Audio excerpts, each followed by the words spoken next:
తన ఎదురుగా కూర్చున్న వ్యక్తి వైపు పరిశీలనగా చూశాడు శంకారావం చీఫ్ ఎడిటర్. సోడా బుడ్డి కళ్ళద్దాలు, చిక్కిరి బిక్కిరిగా గెడ్డం జుట్టు, పీలగా తెల్లగా. ఆరాధన చెప్పిన పోలికలు సరిపోయాయి ఇతడికి. నిన్న ఉదయం పేపర్లో ప్రకటనిచ్చాక ఆయన్ని డైరెక్ట్గా కలవడానికొచ్చిన 56వ వ్యక్తి అతడు. ఎస్, చెప్పమన్నట్టు చూశాడాయన. నా పేరు శ్రీ సా అన్నాడతను. నా గురించి ఆయన అడ్డమొచ్చి, అవసరం లేదు, నీలో మాకు కావలసిన ప్రతిభ ఉందని నాకు నమ్మకం కలిగిస్తే చాలు అన్నాడు ముక్తసరిగా. శ్రీసాకి వెంటనే ఏం మాట్లాడాలో తోచలేదు. కొద్ది క్షణాల తర్వాత అన్నాడు. నేను ఈ మధ్య సొసైటీలో మంచి పలుకుబడి, ఇమేజ్ కలిగిన ఓ గొప్ప వ్యక్తికి సంబంధించిన కొన్ని రహస్యాల్ని తెలుసుకోగలిగాను అన్నాడు. అతడు ఎవరన్నది నువ్వు తెలుసుకోగలిగింది ఏంటన్నది తెలుసుకోవడానికి ముందు నువ్వు తెలుసుకున్న విషయాలు సంచలనాన్ని సృష్టించగలవా లేదా అన్నది చెప్పు అన్నాడాయన. ఈసారి ఉత్సాహంగా అన్నాడు శ్రీస. చిన్నగా కాదు, బ్రహ్మాండంగా సెన్సేషన్ క్రియేట్ చేయగలిగిన రహస్య వివరాలు సేకరించగలిగాను, ఇన్వెస్టిగేషన్ చేసి మరీ. అయితే నువ్వు ఇన్వెస్టిగేటివ్ రిపోర్టర్ అన్నమాట. గుడ్. ఆయన నవ్వాడు. ఉప్పొంగిపోయాడు శ్రీస. ఒక్క విషయం గమనించాలి సార్, ఇది పాలిటిక్స్కి సంబంధించిన విషయం కాదు. అయి ఉండనవసరం లేదు అన్నాడాయన. మాకు కావలసింది సెన్సేషనలిజం ద్వారా జనాన్ని ఎక్స్‌ప్లాయిట్ చేయడం. నిర్మోహమాటంగా, నిస్సంకోచంగా, సిన్సియర్గా చెబుతున్నాను. విను, అర్థం చేసుకో. నువ్వు ఎవరి గురించైనా చెప్పు, అది జనాల్లో సంచలనాన్ని సృష్టించగలిగి ఉండాలి, అంతే. శ్రీస సంతోషంగా ముడుచుకున్నట్టు కూర్చున్నవాడు కాస్త ముందుకొంగి, సార్, మీకు మన మిగతా పేపర్లు చూసే అలవాటు ఉందనుకుంటాను అడిగాడు. లేదు అన్నాడాయన. తెలుగు పేపర్లు చూడను, శంకారావం తప్ప. ఇంగ్లీషు మాత్రం అన్నీ చదువుతాను. అవే కదా చదవాల్సింది అదోలా నవ్వాడు. శ్రీసాకి ఆ మాటల్లో అర్థం బోధపడలేదు. అయినా దాన్ని గురించి పట్టించుకోకుండా, అయితే మీకు నేను చెప్పబోయే విషయం గురించి ఏమాత్రం తెలిసి ఉండదనుకుంటాను. నేను దాన్ని గురించి మీకు చెప్పబోయే ముందు మిమ్మల్ని నుండి ఓ విషయం తెలుసుకోవాలి. What's that? నేను సేకరించిన విషయం మీకు బాగా నచ్చిందనుకోండి, కానీ ఆ వార్తల్లోని వ్యక్తి మీకు ఆప్తుడైతే పర్వాలేదు. నాకు కావలసింది సెన్సేషన్ని క్రియేట్ చేయగల వార్తలే గాని వార్తల్లోని వ్యక్తులు ఎవరా అన్నది కాదు. నా కొడుకైనా సరే ఆ వార్తల్ని ప్రచురించడానికి నేను జంకను. నేను బిజినెస్ మ్యాన్ని. ప్రతి విషయాన్ని డబ్బు దృష్టితో ఆలోచిస్తాను. నీకా సందేహం అక్కర్లేదు. నువ్వు చెప్పబోయే వ్యక్తి నాకెంతటి ఆత్మీయుడైనా సరే నువ్వు చెప్పిన విషయం చెప్పినట్టు పేపర్లో ఎక్కిస్తాను. ఏంటది? ఆయన ఎవరా వ్యక్తి అని అడగకుండా జాగ్రత్త పడ్డాడు. శ్రీస నోరు విప్పకముందే గత 10 ఏళ్లుగా శంఖారావాన్ని దాటి ఏ పత్రిక ముందుకు పోలేకపోవడానికి కారణమేంటో తెలుసా? నాకు కావలసింది పచ్చి నిజాలే కాదు, కట్టుకథలు కూడా. శంఖారావాన్ని కథన పత్రిక అని ఎవరైనా అన్నా నేను బాధపడను. నిజమదే. నువ్వెంత అద్భుతంగా ఎవరికీ చిక్కకుండా కథని అల్లావనే దాన్ని బట్టి శంఖారావంలో నీకు స్థానం, తర్వాత అది సృష్టించే సంచలనం యొక్క ప్రాముఖ్యతను బట్టి నీకో స్థాయి లభిస్తాయి. నా విజయ రహస్యం ఇదే. సిన్సియర్గా ఉంది ఆయన మొహం. ఆశ్చర్యపోయాడు శ్రీస. మహా మేధావి అయిన ఆయన బుట్టలో పడిపోయాడు. గొప్ప విషయాలు రహస్యాలే అయి ఉన్నక్కర్లేదు. మన మధ్యలోనే జనాన్ని పట్టి ఊపి వేయగల సంఘటనలు ఎన్నో జరుగుతుంటాయి. వాటిని అందంగా మసాలాలతో చెప్పగలిగితే చాలు. ఈ మసాలాల జాడ్యం న్యూస్ పేపర్లకి ఎప్పుడింతగా పాకింది అన్న ఆలోచన, ఆశ్చర్యం శ్రీసాకి కలగకపోవడం అతడి తప్పు కాదు, ఆయన తెలివి మాత్రమే. శ్రీస ముందుకొంగి చెప్పడం ప్రారంభించాడు.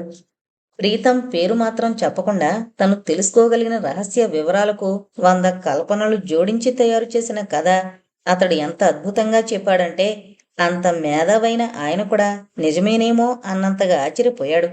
వండర్ఫుల్ అన్నాడు అంతా విని. నీకు చాలా గొప్ప భవిష్యత్తుంది.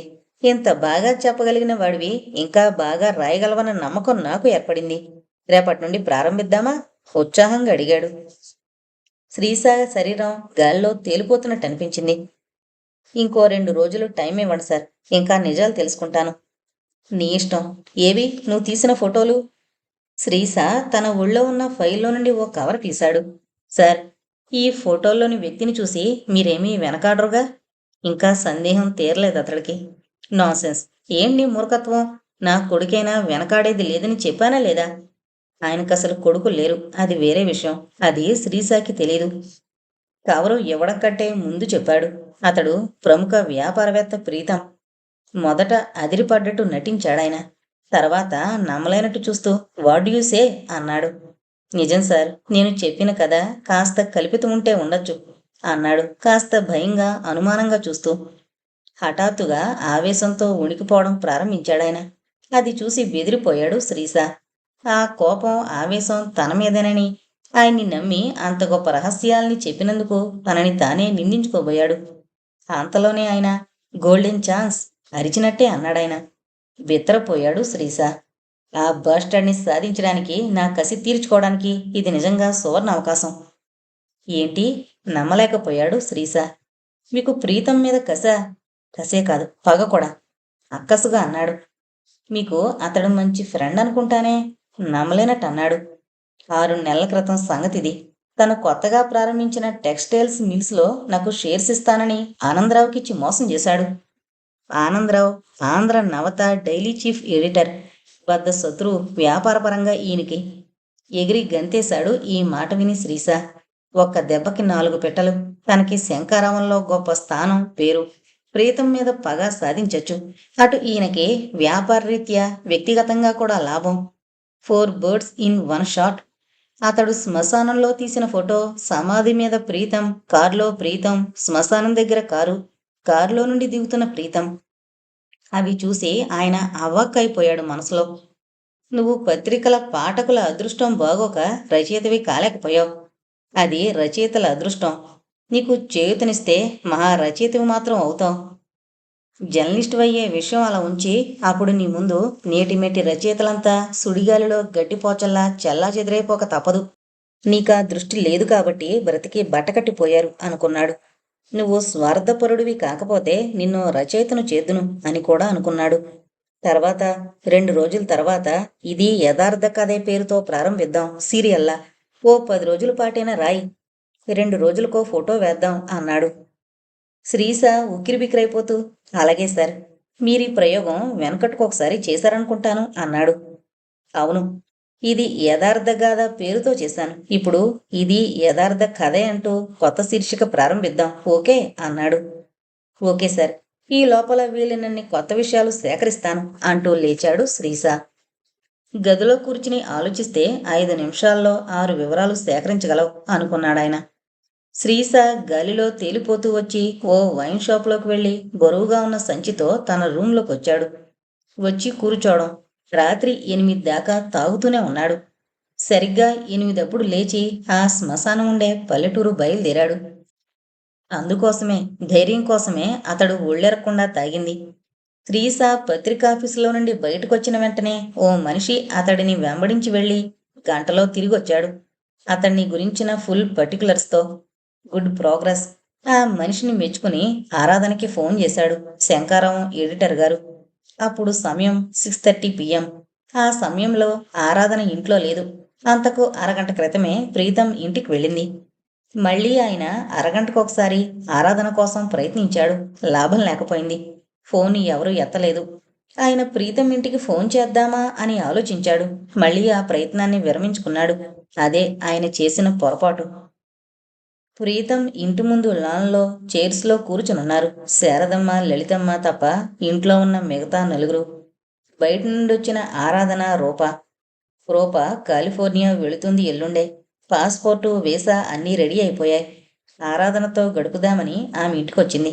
అప్పటికే ఆరాధన కారులో ఎదురు పడింది. సరే, ప్రీతం ఇంటికి నేను వస్తాను పద అంటూ బయలుదేరింది రూప. అతడికి నా ప్రయాణం సంగతి చెబుతాను. నా ఫ్రెండ్ అయిన నీ వుడ్బీ కదా అంది కొంటిగా నవ్వుతూ. బలవంతంగా నవ్వింది ఆరాధన. ప్రీతం ఇప్పుడు ఆమెతో మాట్లాడగలిగే స్థితిలో లేడని ఆమెకెలా చెప్పడం? తప్పనిసరిగా తీసుకొచ్చింది తనతో. ఇంట్లో కడుగు పెడుతూనే శాంతి ఆరాధన సంజ్ఞని గుర్తించి, అరే వదినా, అన్నయ్య 2 నిమిషాల క్రితమే బయటికి వెళ్ళాడు. వచ్చేసరికి పొద్దుపోతుందని చెప్పాడు. తను ఎక్కడికి వెళుతోందో కూడా చెప్పలేదు. నువ్వు వచ్చే ముందు ఫోన్ చేయాల్సింది కదా అంది. అరే, ఆరాధనంటే వెరీ బ్యాడ్ లక్. కొంటిగా ఆరాధన వైపు చూసింది రూప. రూప తన క్లోజ్ ఫ్రెండ్ అయినప్పటికీ ఆ అమ్మాయికి ఈ విషయం తెలియడం ఇష్టం లేకపోయింది ఆరాధనకి. అందరూ లాన్లో కూర్చున్నారు. శ్రీరామ్ కూడా వచ్చాడు. శాంతి టీ, బిస్కెట్స్ తెచ్చింది. ఒక్క రూప తప్ప అందరి మనసుల్లోనూ ఆలోచనలు. తామిలా హాయిగా నవ్వుతూ కబుర్లు చెప్పుకుంటూ ఉంటే అక్కడ ప్రీతం పిచ్చివాడిలా ఒంటరిగా. ఆరాధన హృదయం కలుక్కుమంది. గుండెల్లో పేరుకుపోయిన దిగులు. ఆరాధన అందరి అమ్మాయిల్లాంటి బేల అయ్యుంటే కళ్ళ నుండి బయటపడి ఉండేదేమో. అలా ఏడవలేకపోవడం ఎంత దురదృష్టం. రోజు రోజుకి నీరసించిపోతున్నాడు ప్రీతం. మొహం పీక్కుపోతోంది. తనని చూసి విసుక్కున్నాడు. ఎలాంటి వాడు ఎలా అయిపోయాడు. తొలిసారి అతడితో ఈ ఇంటికొచ్చినప్పుడు, అతడి రూంలో కూర్చున్నప్పుడు హఠాత్తుగా ఆరాధన, నిన్ను ముద్దు పెట్టుకోవాలనిపిస్తోంది ఇప్పుడు అన్నాడు. తను ఉలిక్కి పడింది. అతడు మొహం సీరియస్గా పెట్టుకున్న కళ్ళల్లో కొంటెదనం. తన మొహం ఎర్రబడింది. నువ్వు మామూలు అమ్మాయివై ఉంటే చెప్పకుండానే ఆ పని చేసి ఉండేవాణ్ణి. కానీ నువ్వు ఆరాధనవి. ఏం చేయను? ఆ ధైర్యం చేయలేకపోతున్నాను. అయితే ఎప్పుడో చేసేస్తాను. ఆ అల్లరిలో ఆరాటాన్ని గ్రహించినట్టుండిపోయింది తను. అతడి మొహంలోని నిరాశని గ్రహించి కూడా. కాని అతడు సభ్యతను, సంస్కారాన్ని మరిచిపోలేదు. ఇంకొక రోజు నాకు చాలా ఈర్ష్యగా ఉంది అన్నాడు. ఓ సినిమా చూసొస్తున్నప్పుడు. ఎందుకు? ఎవరి మీద? అర్థంకా కడిగింది. ఆ పిక్చర్లోని ది గ్రేట్ ఓల్డ్ హీరోని చూస్తే. 60 ఏళ్ల వయసులో 16 ఏళ్ల పొడుచు పిల్లని ఎంత గాఢంగా ఎముకలు పిండేయేలా కౌగిలించుకోగలిగిన అదృష్టానికి. ఇలా పరోక్షంగా తన కోరికని, ఆరాటాన్ని తెలియజేసేవాడు.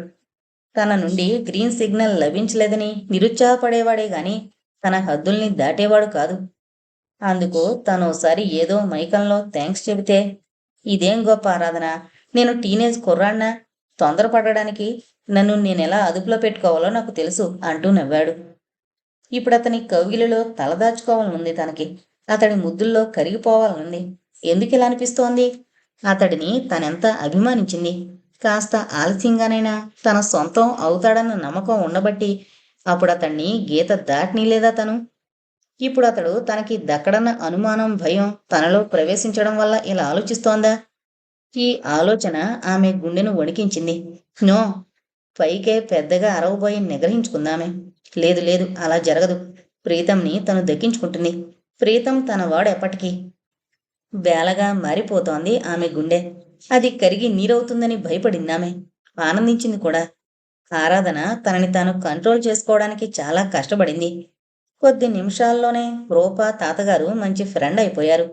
ఇద్దరికీ ఆసక్తి సైన్సుకు సంబంధించిన విషయాల మీద కావడంతో పక్కవాళ్ళని మరిచిపోయారు. అది ఆరాధన అదృష్టం. హఠాత్తుగా తనని రూప కుదపడంతో ఈ లోకంలోకొచ్చింది ఆరాధన. ఏం కలలు కంటున్నావు తల్లి? మా ప్రశ్న వినబడలేదా అంది. ఏంటి? సర్దుకుంటూ అడిగింది. మనిషి మరణించినా అతడిలోని జీవగ్రంథులు 40 గంటల పాటు పనిచేస్తాయి అంటున్నారు తాతగారు. ఎక్కడో చదివారట. ఇంపాసిబుల్ అంటున్నాను నేను అంది. శాంతికి చిరాకేసింది. మృత్యువుని గురించి ఆ సమయంలో చర్చించడం ఆ అమ్మాయికి ఇష్టం లేదు. అది గ్రహించింది శ్రీరామ్ ఒక్కడే. తలూపింది ఆరాధన. 40 గంటలు కాదు, 120 గంటలు అంది. వాట్? ఇంతెత్తున ఎగిరిపడింది రూప. నిజమా అమ్మా? తాతగారు సంభ్రమంగా అన్నారు. అవును. మనిషి మరణించగానే అతడి శరీర ఉష్ణోగ్రత 98 డిగ్రీల ఫారెన్హీట్ నుండి ప్రతి గంటకి 1.5 ఫారెన్హీట్ చొప్పున క్షీణించడం జరుగుతుంది. రక్తం చర్మంలోకి కూరుకుపోతుంది. ఇలాంటి కొన్ని మార్పులు జరిగినా అతడిలో కొన్ని జీవగ్రంథులు 120 గంటల వరకు పనిచేస్తూనే ఉంటాయి. ఆ వ్యవధిలో క్షీణించిన జీవగ్రంథుల్ని జీవింపజేసుకుంటే చనిపోయిన వ్యక్తి జీవించడం సాధ్యమేనని వైజ్ఞానికుల అభిప్రాయం. వండర్ఫుల్. మానవుడు ఈ పురోగతిని సాధించి మృత్యువును జయించేదెప్పుడో? ఎగ్జైటింగ్గా అంది రూప. ఆరాధన పట్టించుకోలేదు. చెప్పుకుపోతోంది. శరీర విజ్ఞాన శాస్త్రానుసారం మానవ శరీర నిర్మాణం సూక్ష్మ గ్రంథుల ద్వారా జరిగింది. ఈ జీవగ్రంథుల్లో ప్రోటోప్లాజం నిండుంటుంది. ఈ ప్రోటోప్లాజం పరిస్థితి మీద దేహ ఆరోగ్యం, క్షీణత్వం వగేరా ఆధారపడి ఉంటుంది. వీటి పోషణపై కంట్రోల్ సాధించామంటే మన శరీరాన్ని దీర్ఘకాలం సురక్షితంగా ఉంచగలుగుతామని వైజ్ఞానికులు అభిప్రాయపడుతున్నారు. అదే సాధించగలిగితే మనిషి మృత్యువు మీద విజయం సాధించగలిగాడన్నమాటే కదా? తాతగారు ఆసక్తిగా అడిగాడు. శ్రీరామ్ ఆసక్తిగా వింటున్నాడు. శాంతి అయిష్టంగా కదులుతోంది. అవును అంది ఆరాధన. కొన్ని పరిస్థితుల్లో, ముఖ్యంగా గుండె ఆగిపోవడం, పాముకాటు, కరెంట్ షాక్ లాంటి దుర్ఘటనల వల్ల మరణించిన వ్యక్తులకు తక్షణమే తగిన వైద్య చికిత్స లభిస్తే వాళ్ల పునర్జీవనం సాధ్యమేనని వైజ్ఞానికుల దృఢ విశ్వాసం. మానవుడికి ముఖ్యంగా కావలసింది ఆక్సిజన్. దాని లేమి వల్ల క్రమక్రమంగా శరీర అవయవాలన్నీ అచేతనాలవుతాయి. మానవ శరీరాంగాలలో మెదడు అతి సున్నితమైంది. చొప్పున అడ్డుపడింది రూప. మనిషి మరణించాక కూడా మెదడు పనిచేస్తుందా? చేస్తే ఎంతసేపు చేస్తుంది? అదే చెబుతున్నాను అంది ఆరాధన. ఆక్సిజన్ లేకుంటే మెదడు కేవలం 6 నిమిషాలు మాత్రమే యథాప్రకారంగా పనిచేయగలుగుతుంది. ఈ వ్యవధిలో డాక్టర్ ఆక్సిజన్ ఎక్కించి మరణించిన మనిషిని బ్రతికించొచ్చు. ఎందరో శాస్త్రజ్ఞులు ఎన్నో జంతువుల జీవనక్రియని ఆపివేసి మళ్ళీ జీవింపజేయగలిగారు. ఆరాధన అంది. ఎందుకో యథాలాపంగా శాంతి వైపు చూసింది. ఆ అమ్మాయి అస్థిమితంగా కదలడం గమనించి చప్పున తను దేని గురించి మాట్లాడుతోందో గ్రహించి తనని తాను నిందించుకుంది. ఆగిపోయావేం? అడిగింది రూప. ఈ రోజుకి ఇంతటితో ముగిస్తాను. ఇంకొకసారి ఎప్పుడైనా చెబుతాను ఇంకొన్ని విషయాలు అంది ఆరాధన. కాదు, ఇప్పుడే చెప్పాలి. మన దేశంలో ఎప్పుడైనా ఇలా మరణించిన మనిషిని బ్రతికించిన సంఘటనలున్నాయా? ఉన్నాయి. మరోసారి చెబుతానన్నానుగా అయిష్టంగా అంది ఆరాధన. రూప ఒప్పుకునేది కాదేమో కాని ఇంతలో చిన్న సంఘటన జరిగిందక్కడ. అప్పుడే చీకటి పడుతోంది. ఇంకా ఆ ఇంటి ఆవరణలో లైట్లు వెలిగించలేదు. ఒకరికొకరు నీడల్లా కనిపిస్తున్నారా చీకట్లో, మసగ్గా. అప్పుడు గమనించింది రూప. హఠాత్తుగా ఆ అమ్మాయి కనిపించింది. ఆ ఇంటి వాతావరణం బాగోలేదని. ఎందుకు అనిపించిందో ఆమెకి తెలీదు. ఇంతలో ఓ గొడ్లగూబ భయంకరంగా అరుచుకుంటూ వాళ్ల నెత్తి మీద నుండి ఎగిరిపోయింది, రెక్కలు టప్టప్లాడిస్తూ. ఉలిక్కి పడ్డారంతా. బాపురే, అది గొడ్లగూబే! కంగారుగా అంది రూప. ఆ అమ్మాయికి గుర్తింపుకొచ్చింది తాము మృత్యుని గురించి ఎంతసేపు చర్చించామని. అసుర సంధ్య వేళ మృత్యువుకి గొడ్లగోబకి దగ్గర సంబంధం. ఇలా అనుకుంటే రూప గుండె జల్లుమంది ఎందుకో. ఆ అమ్మాయి మూర్ఖురాలు కాదు. ఆమెకి మూఢనమ్మకాలు లేవు. చివరికి దేవుణ్ణి కూడా నమ్మదు. ఇప్పుడిలా ఆమె కనిపించిందంటే ఎందుకో ఆమెకే అర్థం కాలేదు. ఇక్కడ హఠాత్తుగా నిస్తేజంగా అయిపోయిన వాతావరణ ప్రభావమా? అంత క్రితం సరదాగా జోక్స్ పేలుస్తూ మాట్లాడిన వాళ్ళు మౌనంగా ఉండిపోయారు. రూప అనీజీగా ఫీల్ అవసాగింది. మృత్యు అంటే మనిషికంత భయం. దేవుడికి భయపడని మనిషి, దెయ్యానికి భయపడని మనిషి, ఈ 2 విషయాల్ని నమ్మని మనిషి ఉంటాడు గాని మృత్యుకి భయపడని మనిషి, మృత్యువుని నమ్మని మనిషి ఉంటాడా? మానవుణ్ణి జయించే ఏకైక శక్తి మృత్యువు. రూపకి నవ్వొచ్చింది. నైరూప్యకి ఇంకా అక్కడ కూర్చోలేననిపించింది. ఆ అమ్మాయికి తెలీదు, ఒక్కో మనిషి ఆలోచనలు, కొన్ని భావాలు కొన్ని సందర్భాల్లో ఎదుటి మనిషి మీద ప్రభావం చూపిస్తాయి. ఇద్దరికీ తెలియకుండానే. అలాగే ఇప్పుడు ఒకరు కాదు, అక్కడ కూర్చున్న అందరి మనసుల్లోని భయాందోళనలు, ఆలోచనలు, బరువు, దిగులు వారి మౌనం ద్వారా పయనించి రూపం మీద తమ ప్రభావాన్ని చూపించాయి. ఎక్కడ చైతన్యం ఉంటుందో అక్కడ రూపం ఉండగలుగుతుంది. ఇంకొకప్పుడైతే ఆమె వాళ్ళని గమనించేదేమో. చీకటి పడింది. వాళ్ల మొహాల్లో భావాలు కనిపించడం లేదు. పైగా ఆ అమ్మాయి దేశం వదిలి వెళ్లే మూడ్లో ఉంది. ఓకే, ఇక నేను వెళతాను ఆరాధన, ప్రీతంకి చెప్పు అంటూ లేచింది. ఆరాధన కూడా లేచింది. అందరికీ వెళ్ళొస్తానని చెప్పి శాంతి అమ్మకు చెప్పు అంది రూప శాంతితో. తలూపింది శాంతి. తను కారెక్కుతూ ఆరాధనతో అంది రూప. సారీ ఆరాధన, ఎందుకో ఈ వాతావరణంలో ఏమనలేకపోతున్నాను. నాకేమీ బాగా అనిపించడం లేదు. హఠాత్తుగా ఇలా వెళ్ళిపోతున్నందుకు ఏమీ అనుకోకు. ఇట్స్ ఆల్ రైట్, పద అంది. ఆమె గ్రహించింది రూప పరిస్థితి ఇబ్బంది. రేపు ఎయిర్పోర్ట్కి వస్తావుగా? వీలైనంత వరకు రావడానికి ప్రయత్నిస్తాను. నేను రాలేకపోయినా ఏమీ అనుకోకు. ఓకే అంది రూప. ఆమె కారు ఆ ఇంటి ఆవరణను వదిలింది. అమ్మయ్యా, తేలిగ్గా ఊపిరి పీల్చుకుంది రూప. శాంతితో అంది ఆరాధన. సారీ శాంతి, పరిస్థితిని గమనించకుండా మాట్లాడేశాను అని. ఏంటో వదిన, మృత్యువుని గురించి మాట్లాడడం నాకంత బాగా అనిపించలేదు అంది శాంతి.